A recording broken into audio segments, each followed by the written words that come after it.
জাতির জনকের বাংলাদেশ, বঙ্গবন্ধুর বাংলাদেশ। জাতির জনকের বাংলাদেশ, বঙ্গবন্ধুর বাংলাদেশ। রহম করো আল্লাহ, দয়া করো আল্লাহ, রহম করো আল্লাহ, দয়া করো আল্লাহ।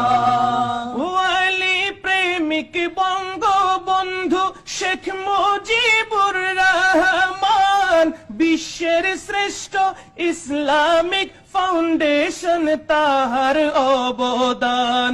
তাই জারি হলো মিলাদ কিয়াম, জারি হলো মিলাদ কিয়াম। জিকির ইয়া রাসূলুল্লাহ, রহম করো আল্লাহ, দয়া করো আল্লাহ, রহম করো